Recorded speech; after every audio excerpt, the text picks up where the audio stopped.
Assalamualaikum warahmatullahi wabarakatuh. Waalaikumsalam Sore warahmatullahi Medan. wabarakatuh. Ya, di tengah cuaca yang sedang hujan gerimis manja ini ya. Kembali lagi bersama saya Arya Narko dan sahabat saya Gusdir. Hari ini ada 3 berita yang memang cukup menarik dan cukup mencuri perhatian, terutama berita yang pertama akan kita bawakan ini Ya. cukup bombastis ya. Ini mungkin langsung saja Bang, ini apa ini? Ya. Kita ke Serdang Bedage ya. Seorang oknum polisi Ya. yang bertugas di Satpol Air Polres Serdang Bedage. Ini Air brigadir ya? air. Di air berarti ya. Iya, dia suka main air. Suka main air ya. Ya. Brigadir SS ini dilaporkan oleh istrinya sendiri telah tidak memenuhi kewajiban katanya sebagai seorang suami. Sering meninggalkan dan berselingkuh sampai 3 kali lebih. Dan sudah doyan ya kayaknya doyan ini. Kayak makan sate ya doyan. Jadi dilaporkan oleh istrinya R, inisial R. Jadi sudah 3 tahun ini brigadir tidak pernah pulang ke rumah. 3 tahun. Wah, 3 tahun lama juga ya Pak ya. Imbang-imbang Bang Toyib ya. Iya. 3 kali puasa, 3 kali lebaran. Tapi katanya sudah punya anak lagi katanya ya. Oh, dari selingkuhannya ini? Iya katanya begitu kira-kira. Selingkuhannya ini juga statusnya masih Istri orang, suami orang. Istri orang. Kalau suami orang. sorry. Iya. Waduh, ini kok bisa begini ya? Ini amazing juga ini Bapak. Iya. Sudah dilaporkan 3 kali. Pertanyaannya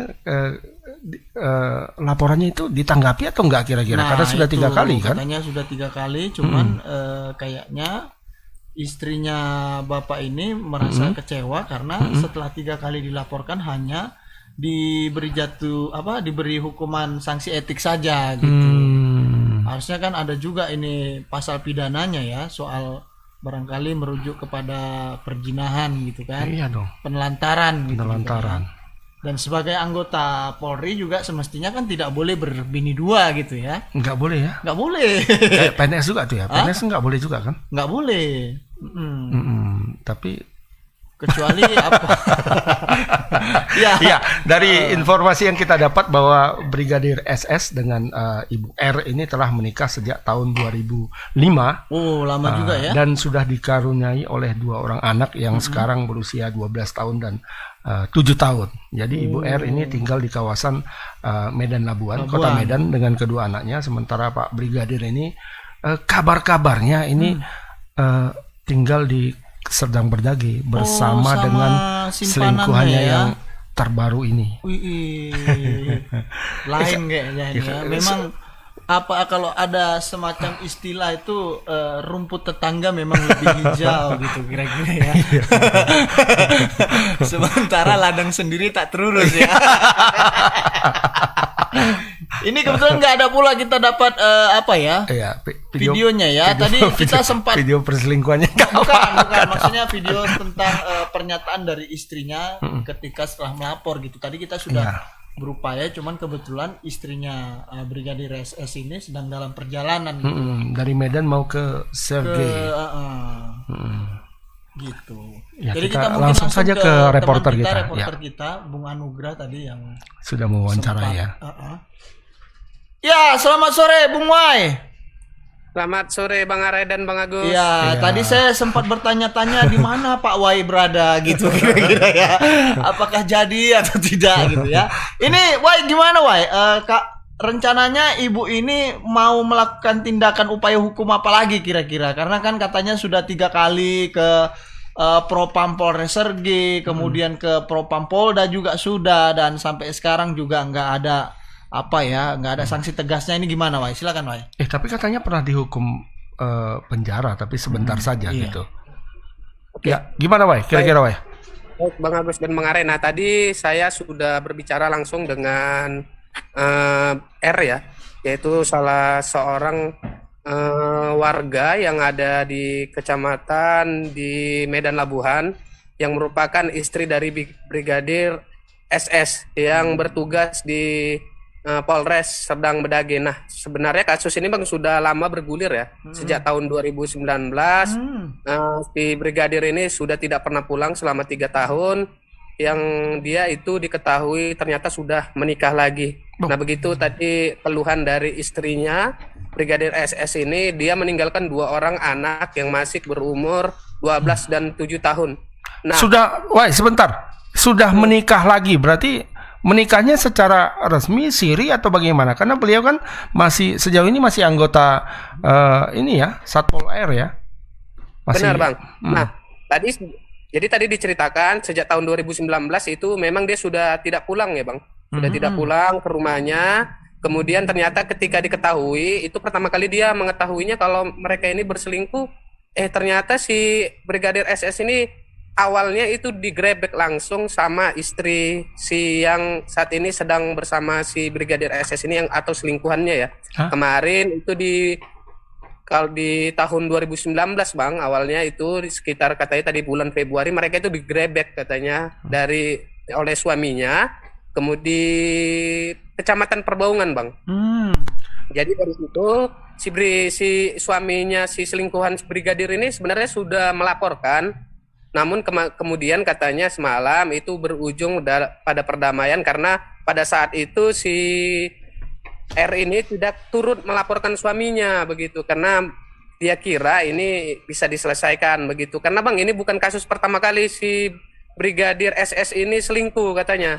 Sejak mereka menikah itu di sekitar tahun 2005 itu si Brigadir ini memang sudah sangat banyak berselingkuh Bang. Bahkan tapi yang paling parah memang hari ini karena dia sudah tidak pulang selama 3 tahun. Jadi sepenangkapan tadi memang saya berbicara langsung dengan istrinya, ya ibaratnya dia juga sudah pasrah begitu. Kalaupun harus selingkuh ya, artinya ingat begitulah sama anaknya. Ini hari ini dia sudah tak terbilang, bahkan dia hampir habis Bang, sudah pesimis begitu. Bagaimana? Karena dia sudah capek melaporkan dia baik ke Propam Polres dan juga ke Propam Polda Sumut. Namun sampai saat ini memang si brigadir ini hanya menjalani beberapa seperti kode etik ya Bang. Dia dihukum kode etik, kode perilaku. Kemudian memang katanya tadi dia pernah dihukum selama 35 hari sebagai tahanan di sel. Kemudian atas permintaan si istrinya ini, si R ini karena kasihan, begitu dia meminta agar suaminya dilepaskan dengan harapan agar nantinya suaminya ini ada perubahan begitu. Namun sampai sejauh ini, sampai 3 tahun ini dia juga tidak pernah balik ke rumah. Nah, ini tadi saya juga dikasih kiriman itu surat pernyataan yang kemarin ditandatangani kedua belah pihak ya di Bang, di Polres Serge pada tanggal 18 Juli 2022. Nah, ini ada surat pernyataan yang menyatakan kalau si SS ini sepakat untuk berdamai dengan istrinya dengan persyaratan nantinya dia agar memberikan gaji di sini, kemudian bersedia untuk memberikan rumah kepada kedua orang anaknya yang saat ini masih dirawat oleh si R, dan kemudian juga meminta, ini si istri sudah mulai meminta agar dia diceraikan saja begitu karena memang dia sudah tidak tahan dengan perlakuan si brigadir ini. Nah, memang sampai sejauh ini si R ini atau si SS ini Bang memang selingkuh ya, karena memang dia sendiri memang masih berstatus, R ini masih berstatus sebagai istrinya begitu. Jadi memang benar mereka itu nikah siri. Jadi tadi sempat dibilang juga kalau si selingkuhannya ini juga kemarin akhirnya bercerai dengan suaminya yang sah, kemudian sampai saat ini mereka masih bersama-sama Bang, dan sudah memiliki anak perempuan itu berumur sekitar 1 tahun 8 bulan begitu Bang. Berhasil Pak polisi membuahi ya. Oh gitu. Jadi dari pertanyaannya, dari pihak kepolisian sendiri sejauh ini tidak ada ini ya, selain apa tadi ya, misalnya ya ini kan sudah melakukan pelanggaran ya, sudah masih beristri tapi kemudian menjalin hubungan dengan wanita lain yang sedang bersuami pula kan. Gitu ya. Jadi sanksi yang diberikan sejauh ini hanya yang tadi ya, hanya yang diucapkan tadi. Apa tadi ya? Di penurunan Dijatuhin hukuman etik, Bang. hukuman etik ya, penundaan kenaikan Terus pangkat. kenaikan pangkat, kemudian itu yang pernah dia dihukum 35 hari di dalam kurungan begitu. Mm-mm. Di dalam sel begitu. Hanya itu ya. Cuman Hanya sebulan itu. ya. Iya. Nah, padahal istrinya mau jangan cuman itu begitu, jangan cuman diberi hukuman seperti itu karena katanya sesuai peraturan, baik karena dia seorang anggota Polri ya, Bang. Kita ketahui sebenarnya itu sudah menjadi salah satu pelanggaran karena dia bukan saja ditinggalkan namun juga diselingkuhi dan tidak diberi nafkah begitu oleh si Brigadir SS ini. Iya, iya. Terkait dengan surat perjanjiannya itu sendiri bagaimana, Wai? Apakah untuk segera dilaksanakan atau bagaimana? Nah, ini di dalam surat ini, Bang, dikatakan agar segera, sebenarnya ada agar segera ataupun dilakukan ya, Bang. Ini tertanggal 8 Juni 2022 yang langsung dibuat di Polres Serge. Alamatnya di sini dibikin Asrama Sat Pol Airut Polres Serdang Bedage karena dia memang bertugas di Sat Pol Air Polres Serdang Bedage. Nah, ini sampai saat ini memang saya belum bisa mengkonfirmasi ke pimpinan baik ke Kapolres ataupun nanti ke Propam. Namun tadi sudah ada beberapa laporan termasuk yang laporan dia di apa ya, Bang, di Polda Sumut itu tahun 2021. Nah, tadi saya sempat tanya juga apakah nanti akan dilakukan pelaporan lagi kalau dia sudah, istrinya sih kalau bisa si suami ini kalau hukuman tegasnya dia minta untuk dipecat begitu ya. Tapi kalau tidak bisa dia ingin di sini di dalam surat perjanjian kalau dia diminta agar diceraikan saja begitu. Dan apalah ya, setidaknya bisa menanggung jawabi dua anaknya itu begitu kira-kira ya. Benar, Bang. Ada dua orang anaknya yang harus ditanggung jawabi begitu karena di sini dibikin agar dia memberi, si SS ini memberi rumah begitu. Mungkin ini rumah yang ditempati yang berada di Serdang Bedage untuk diberikan kepada kedua anaknya itu. Oke. Baik. Oke, Wai, barangkali nanti bisa di follow up lebih lanjut terutama kepada Kapolres, kemudian kepada Kasih Propam, kalau bisa juga kepada Kabid Humas Polda Sumut begitu kira-kira ya. Agar juga kasus ini bisa apalah ya tuntas begitu dan surat kesepakatannya itu juga bisa dijalankan gitu kira-kira ya. Ya, itu saja, Wai. Terima kasih banyak, Wai. Selamat sore, selamat bertugas kembali. Selamat sore Bang Arai dan Bang Agus. Ya. Nah, itu laporan dari Wai tadi ya soal oknum polisi ya. Doyan juga kayaknya Bapak ini bermain air gitu ya. Aku jadi penasaran muka Pak Pak ini kayak apa gitu ya? Kayaknya tampan sekali ya. Karena sejak awal pernikahan kata menurut pengakuan istrinya dia sudah sering berselingkuh ya. Iya. Kayaknya tampan dan rupawan. Tampang rupawan kayaknya ya. Dan perkasa juga ya karena sudah berhasil iya, membuat ya. Iya. Lelenya sudah kemana-mana. Iya. Ya, lele limbat ini. Kaki 3 juga kayaknya. Itu berita yang pertama. Kita akan lanjut ke berita yang SS. kedua yang tak kalah seru juga ini. Ya, kita ke Medan kembali. Ini terkait dengan kelanjutan kasus dugaan investasi bodong yang berkedok trading. Yang berkedok trading. Seperti kita ketahui, ini kasus ini sudah menyeret sejumlah nama yang dijadikan tersangka ya, tersangka, dan salah satunya adalah Fakar Suhartami Pratama alias Fakarich. Fakar yang kaya ya. Ini yang katanya dulu sering bagi-bagi yang beras, sembako yang ya. naik mobil sport. Tapi itu memang dari duit menipu itu ya? Nggak tahu. Belum tahu ya. Yang pasti sama orang ini murah semua. Iya. Murah waktu banget. itu. Waktu jaya-jayanya Waktu ya. jaya-jayanya. Waktu korbannya belum sadar. belum sadar bahwa mereka ketipu. Gitu ya. Tapi tadi ini prosesnya apa sekarang, Bang? Sudah. Ya, tadi tersangka kasus investasi bodong binomo ini diserahkan oleh Baris Krim Polri ke Kejari Medan setelah berkasnya dinyatakan lengkap Oh, berarti atau sudah P21. memasuki proses tahap P22 ya, pelimpahan tahap 2, pelimpahan berkas dan tersangkanya ya. Iya. Sehingga dia nanti ditahan berarti di sini ya. Sepertinya di sini. Dipenjarakan di sini lah ya. Sepertinya ya. Tapi tadi kayaknya dia mendapat semacam apa ya, perlakuan khusus lah ya. Oh, iya. Kalau tahanan-tahanan lain kan langsung pakai baju tahanan Oh, enggak. gitu ya. Enggak. Tapi baju hitam, bukan Biru, itu baju biru. hitam, bukan Wah, itu ya? enggak. Atau baru bajunya. Oh, ganteng banget gitu ya. Iya. Tadi coba kita lihat videonya. Ini ada videonya ketika beliau diperiksa. Iya. Ya.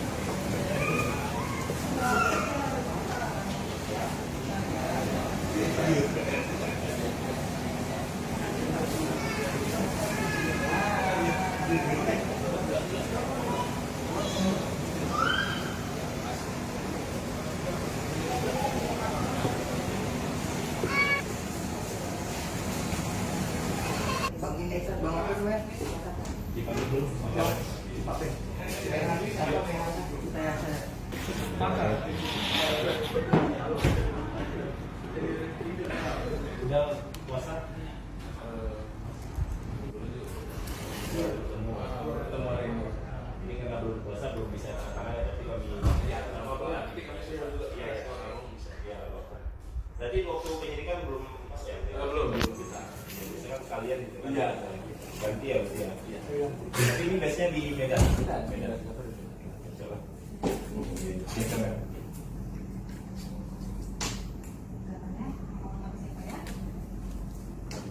Mana?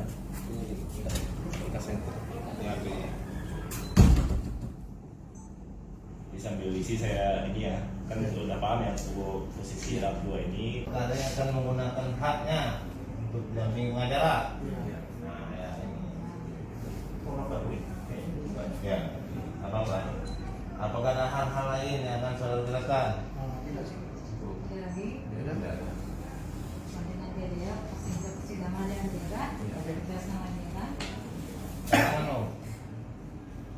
Setelah itu jadi anggap kita bikin gathering lah, pertemuan gitu.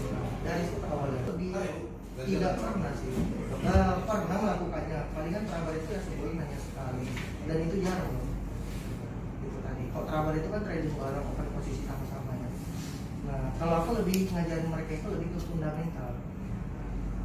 Fundamental itu gimana? Fundamental itu seperti ini mas. Nah, kesalahan semua para member kalau misalkan mau dibaca BAP tersangka punya, nah mereka itu mengatakan bahwasanya saya deposit nih 100.000. Nah, tapi dia mainnya tuh langsung 100.000. Nah, itu adalah salah satu yang salah. Fundamental itu kan ada beberapa dibagi. Kita pertama fundamental manajemen dulu mas. Nah, manajemen finansial. 2022, Kejaksaan Negeri Medan telah menerima tahap 2 Pakar Suartami Pratama yang disangka melanggar pasal 45 ayat 2 junto pasal 27 ayat 2 dan atau pasal 45A ayat 1 junto 28 ayat 1 Undang-Undang Nomor 19 Tahun 2016 tentang perubahan atas Undang-Undang Nomor 11 Tahun 2008 tentang IT, pasal 3, pasal 5, pasal 10 Undang-Undang Nomor 8 Tahun 2016 tentang TPPU dan atau pasal 378 KUHP junto pasal 55 KUHP.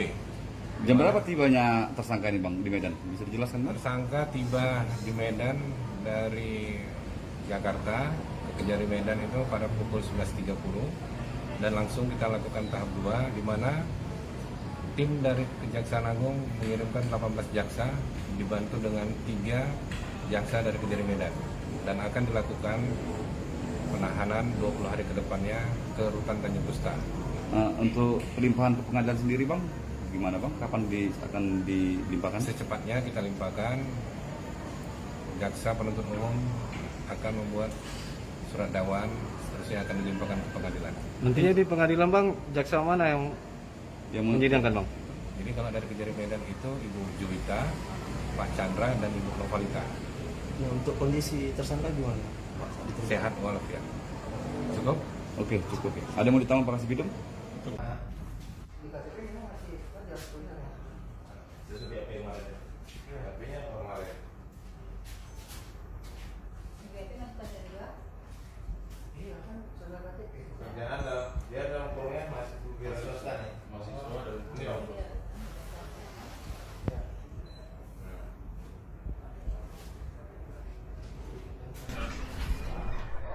Itu dia tadi proses pelimpahan tahap 2 ya. Nah, jadi Pak Pakar ini sudah berapa lama nih ditahan kira-kira? cukup lama juga, tapi nampak rapi ya. Nampak rapi dan tampan ya.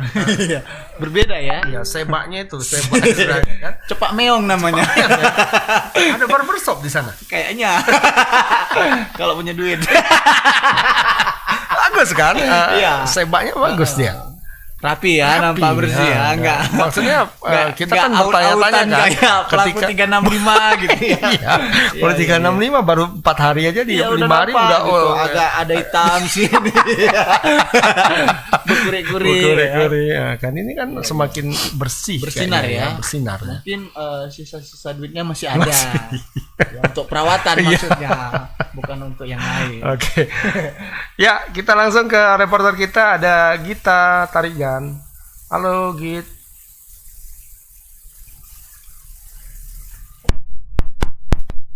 Oh, selamat sore Bang Agus dan Bang Arai di studio. Selamat sore. Ya, selamat sore Gita. Gita, ini kan tadi pelimpahan tahap 2 begitu ya. Kemudian nanti tersangka akan ditahan selama 20 hari ke depan gitu. Nah, ini dalam perkara ini kan Kejagung sampai menurunkan 18 jaksa penuntut umum sampai kemudian Kejari Medan ada menurunkan 3 juga sampai totalnya 21. Nah, ini nanti bagaimana ceritanya, bagaimana proses persidangannya dan kapan nanti pelimpahan berkasnya ke pengadilan kita? Bang Arai dan Bang Agus, memang tadi pagi baru saja Baris Krim Polri melakukan pelimpahan berkas dan tersangka Fakar Suhaitami atau Fakar Rich, tersangka dugaan kasus investasi bodong binomo ke Kejaksaan Negeri Medan. Dan tadi tersangka tiba pagi hari pukul 11.30 dan sampai di kantor Kejaksaan Negeri Medan memang pihak Kejari langsung melakukan tahap 2 terkait kelengkapan administrasi tersangka tersebut untuk kemudian selanjutnya ditahan di rutan Tanjung Gusta Medan selama 20 hari agar jaksa penuntut umum kemudian menyelesaikan surat dakwaannya kemudian untuk disidangkan di Pengadilan Negeri Medan. Tadi memang kasih intel Kejari Medan Simon mengatakan Kejagung sendiri mengirim 18 orang jaksa untuk meneliti kasus yang menjerat Fakar tersebut. Dan ada juga 3 jaksa dari Kejaksaan Negeri Medan yang juga diturunkan untuk membantu 18 jaksa dari Kejagung tersebut. Adapun alasan dikirimnya 18 jaksa tersebut karena memang menurut penuturan kasih intel tadi ada sekitar kurang lebih 100 korban yang paling banyak itu berasal dari sekitar Sumatera Utara ataupun Kota Medan, sehingga memang dibutuhkan banyak jaksa untuk kemudian menelusuri ataupun membuat surat dakwaan yang lengkap terkait korban-korban yang sudah mengalami kerugian terkait investasi bodong binomo ini, sehingga memang ada sekitar kurang lebih 21 jaksa yang akan kemudian menghimpun data untuk menyiapkan surat dakwaan kemudian untuk disidangkan di Pengadilan Negeri Medan. Terkait jadwal sidangnya sendiri, tadi Kasih Intel mengatakan belum bisa dipastikan kapan diadili terdakwa Fakar ini, tersangka Fakar ini, namun memang selama 20 hari ke depan katanya jaksa akan menyiapkan surat dakwaannya. Demikian Bang Arai dan Bang Agus. Gita, dalam perkara ini apakah Fakar dijerat sendirian atau dia ada tersangka lain mungkin dalam berkas yang sama mungkin? Iya. Atau apanya berapa ini dulu? Yang baru sejauh ini yang baru diserahkan Baris Krim Polri ke Kejari Medan itu masih tersangka Fakar, namun memang ada tersangka lainnya seperti pacarnya Indra Ken sendiri, ada pula adiknya Indra dan lainnya mungkin nanti akan menjadi saksi dalam kasus dalam sidang tersangka Fakar ini, Bang. Oh, berarti yang lain tidak termasuk dalam berkas yang sama dengan Fakar nanti ya? Ya, benar sekali, Bang. Si Fakar sendiri tadi dijerat apa saja, Git? Pasalnya, sepertinya pasal berlapis ya? Ya, tadi ada Kasih Intel Kejari Medan mengatakan kalau tersangka Fakar ini disangkakan 2 pasal, yaitu pasal Undang-Undang ITE dan tindak pidana pencucian uang. yang mana maksudnya undang-undang ITE di sini karena memang terdakwa perkara ini turut mempromosikan ataupun mengajak orang-orang ataupun merekrut orang-orang untuk menjadi membernya di aplikasi investasi bodong Binomo ini, Bang. Kalau terkait tindak pidana pencucian uangnya, kemudian tindak pidananya itu nanti mungkin akan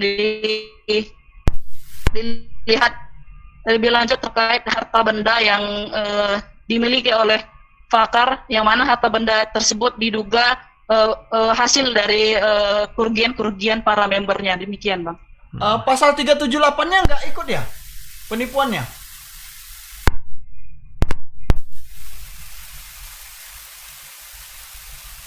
Halo? Gita?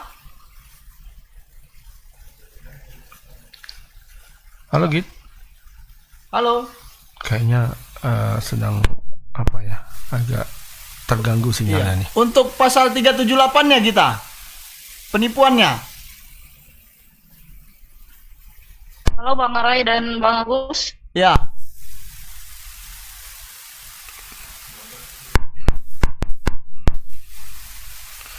Ya, memang sedikit agak jaringan terganggu Jaringan agak ya. susah kalau di pengadilan negeri. Ya, mungkin Ya, dimatikan mungkin, dulu visualnya. Kameranya ya. Halo Gita, apakah sudah dengar? Ya, kayaknya memang terganggu. sepertinya Tapi di terganggu. dalam apa tadi ada pasal 378-nya, Bang, penipuannya. Penipuan ya. Iya, karena kan ini apa ya, mengajak orang dengan iming-iming kan ada unsur tipu-tipunya. Jadi sehingga tadi ada sepertinya ada 3 pasal, jadi tindak pidana pencucian uang, undang-undang ITE dan penipuan gitu. Makanya tadi kita ingin pastikan, tapi memang jaringan Mbak Gita sedikit agak terganggu gitu ya. Dan untuk sekarang Pakar ini sepertinya sudah ditahan ini, sudah dikirim ke rutan gitu. Rutan Bandi kira-kira. Nusa. Ya. Halo Gita, apakah masih bisa dengar kami? Halo Bang Agus dan Bang Arai. Ya. Ah, Tadi soal penerapan pasal 378-nya bagaimana kita?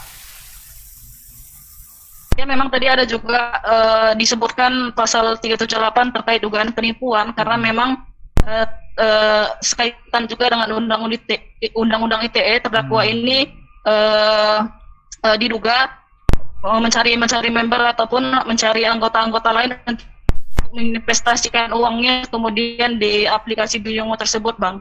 Jadi ada 3 pasal yang disangkakan kepada terdakwa tersangka ini, ada ITE, TPPU dan dugaan penipuan. Oke. Baik, Gita. Terima kasih. Mungkin yang terakhir Git, ini yang 5 tersangka lain ya. Ini ada Brian Edgar, kemudian ada Rina Sakong, Rudianto P, kemudian Natalia Kusuma dan Indra Ken sendiri. Itu kira-kira akan dilimpahkan juga nggak ke kemari? Itu belum ada informasi lebih lanjut dari Kejaksaan Negeri Medan. Cuman katanya pihak Baris Krim Polri masih menyelidiki keterlibatan 5 tersangka lainnya, Bang. Belum diketahui apakah nanti akan dilimpahkan ke Kejari Medan juga atau tidak. Demikian, Bang. Oke. Baik Gita, terima kasih laporannya. Selamat bekerja kembali. Selamat sore. Ya, itu tadi laporan dari kita ya. Memang jaringannya sedikit agak terganggu. Memang tapi agak dari susah kalau hasil laporan kita ketahui bahwasannya tersangka Pakar ini dijerat dalam 3 pasal berlapis ya. Tindak pidana pencucian uang. Tadi berkasnya sampai segini. Iya, karena ternyata ratusan orang. Itu kenapa ada 21 jaksa yang ditunjuk untuk 18 dari Jakarta, 3 dari Medan ya. Iya.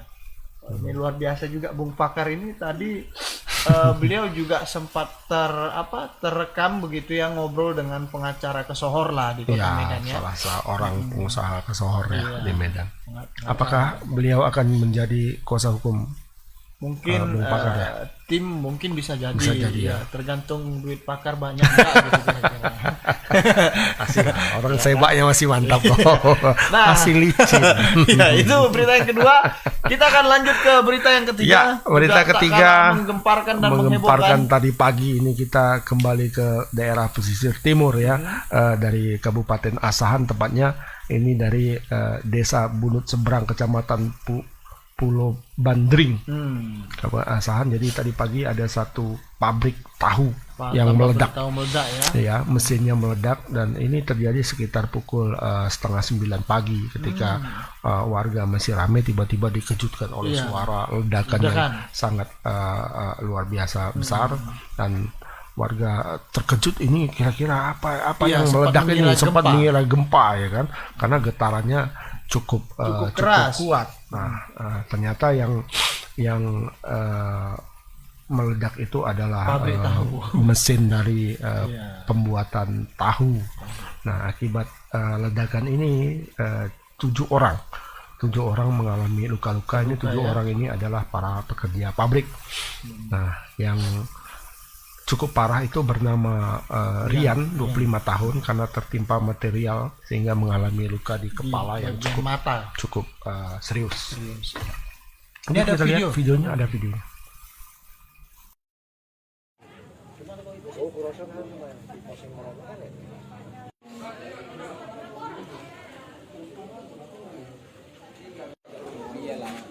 Oh iya, makanya penjaganya halu-halu aja. Ada apapun di sini. Iya, lu dia, dia.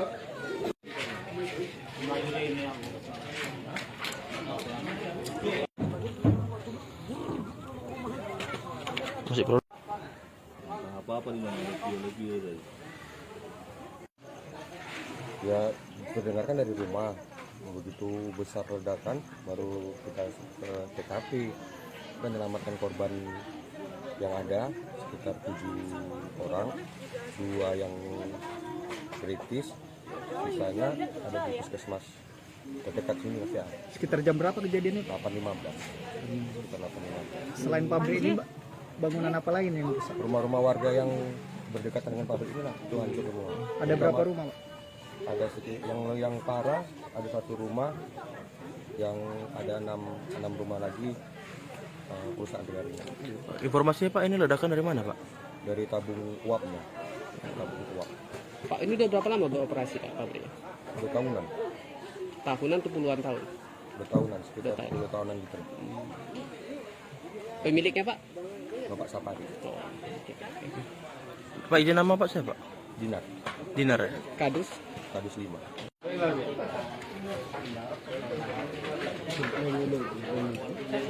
Bisa ceritakan sedikit kronologi tadi meledaknya pabrik tahu milik abang tadi. Jadi Pak, saya kan jam 8 masih pagi Pak. Jadi sekitar jam 8 itu saya telepon adik saya kan, Sisri namanya. Bang, pulang cepat, seperti meledak. Langsung saya tutup telepon, langsung naik kereta. Sekitar 10 menit nyampe lah lokasi, tengok udah rata Pak. Jadi saya tanya mana yang kerja di bidan puskesmas. Langsung saya ke puskesmas, kira-kira puskesmas nggak sanggup Pak, rumah sakit umum itu. Ada berapa karyawan yang terluka? Yang terluka, yang luka parah 3, yang 3 luka-luka ringan. Kalau jumlah karyawan Bapak sendiri ada berapa Pak? Yang kerja di pabrik, karyawan yang buat tahu ada 11 orang. 9 orang? 11 orang. Nah, kalau yang untuk goreng ada 8 orang. Nah, untuk boilernya sendiri, apanya itu?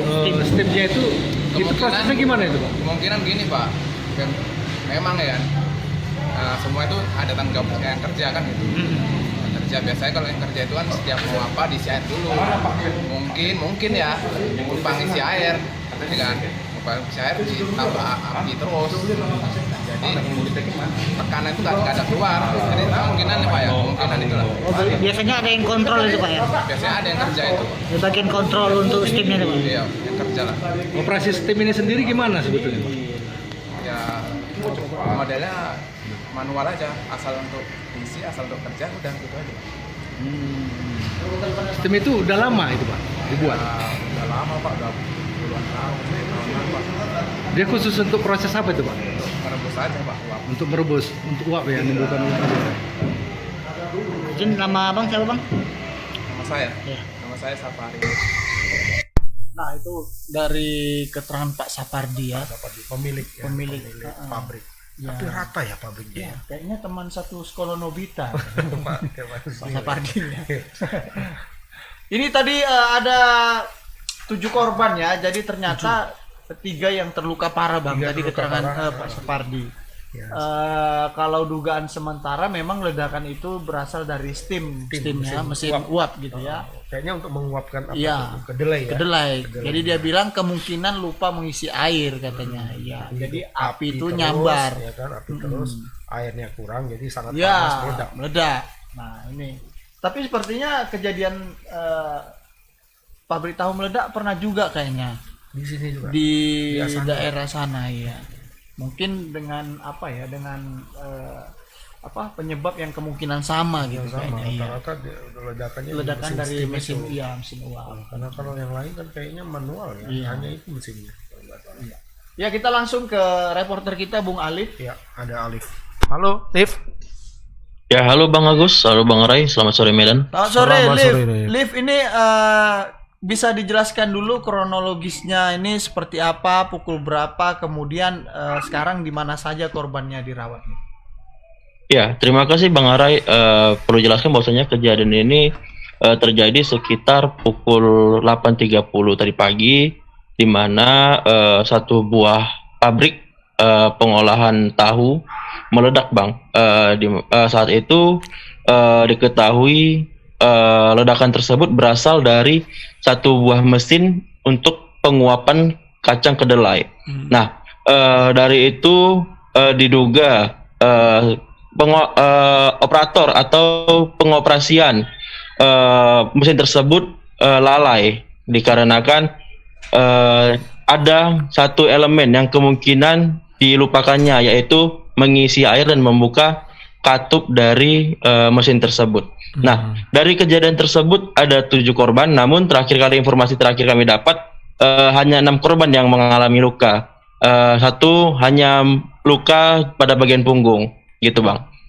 Untuk 3 korban luka parah saat ini dirawat di rumah sakit, yang dimana 1 berada di kota Medan dan 2 berada di kota Kisaran Bang. Tepatnya di Rumah Sakit Umum Kisaran dan Rumah Sakit Bintang Kasih Bang, gitu Bang.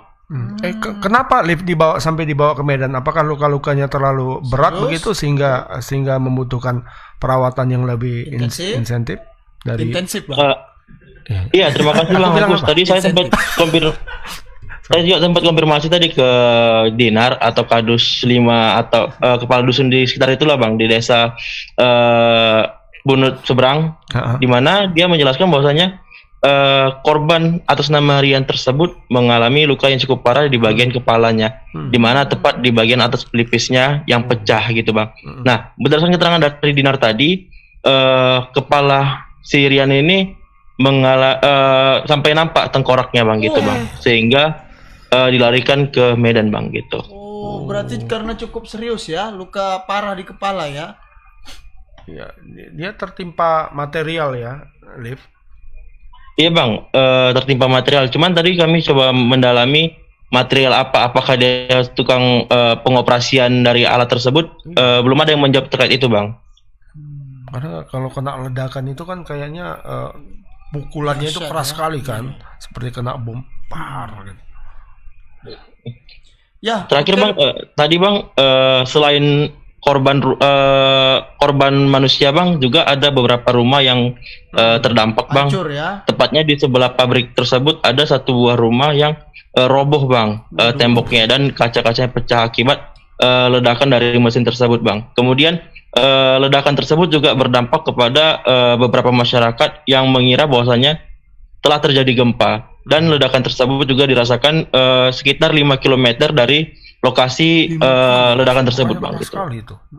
Untuk ininya gimana Liv? Itu kan ada rumah warga yang hancur, kemudian penanggung jawabannya nanti seperti apa itu? Ya, apakah ditanggung jawab oleh Pak Sapardi ini sebagai pemilik pabrik atau bagaimana? Tadi sempat saya konfirmasi terkait itu Bang, cuman dia mengatakan saat ini masih fokus pada pekerjanya dulu Bang yang mengalami luka-luka tersebut Bang gitu. Oke. Baik. Oke Lip, baik, terima kasih Lip. Nanti barangkali bisa di follow up lebih lanjut bagaimana perkembangan dari kasus ini, kemudian juga menyangkut korban-korban yang luka akibat insiden ini Lip. Terima kasih banyak Lip, selamat sore, selamat bertugas kembali. Baik Bang, terima kasih Bang Agus, terima kasih Bang Ray, selamat sore Medan. Ya, itu laporan dari Alif ya. Jadi ternyata yang satu orang itu sampai hampir nampak. Iya, tengkorak mungkin ini. karena tertimpa material bangunan sehingga terbelah bagian, katanya tadi sempat juga dekat mata katanya. ya. Memang cukup parah. Ini Iya, juga parah. harus berhati-hati, jadi pelajaran buat para pengusaha tempe ya, tahtim. Tahu tempe. Tahu tempe. Agar kejadian serupa tidak terulang kembali, kira-kira. Nah, itu 3 berita yang bisa kami sampaikan sore ini. Yang pertama tadi menyangkut masalah adanya oknum polisi yang disebut istrinya doyan selingkuh ya. Iya. Sudah 3 kali dilaporkan, tapi memang hanya dijatuhi sanksi kode etik. Kemudian walaupun sempat ditahan 35 hanya hari ya. 1 bulan lah ya. 35 hari. Dan itu pun dia katanya dikeluarkan karena istrinya merasa kasihan dan berharap bahwa si Brigadir suami SS bisa ini mau, berubah. Iya, menafkahi lah minimal 2 anaknya gitu ya. Ternyata berubah juga memang. Berubah. Tapi lebih dahsyat gitu ya. Berubah drastis dengan menikah siri dengan istri orang lain gitu ya. Ini jago juga ini. Jago memang. Sampai 3 tahun lagi ya. Dan Iya. berhasil selamat. Iya, Itu yang membuat dia bisa kita bilang jago ya. Iya. Selamat karena dari sudah lama di air, Bang. Berarti apanya feng shui-nya cocok. Cocok di air ya. Iya, Ya kan iya, waktu apa kan datang ke satu ini bilang Brigadir Anda lebih cocok kerja di air. Nah, makanya seiring Iya. sejalan dia. Iya, 3 tahun loh bisa Tidak pulang ya. 3 tahun Tidak ya kan? pulang tidak melihat pulang anak. melihat anak dan istrinya. Sungguh Ya memang tega ya. tega kayak Bang Toyib ya. Iya. Aduh. Kena goyangnya istri orang. Ya, itu yang pertama. Yang kedua tadi menyangkut pelimpahan tahap 2 dari Pakar Suhartami. Pakar Suhartami Atau Pakar Pakarich. Rich yang dikenal sebagai guru trading ya, guru tradingnya Indra Kents. Indra Kents. Ya, Indra Kents yang lebih dulu ditangkap karena kelakuannya yang tengil dan sombong, hingga akhirnya gurunya juga terbawa-bawa ya.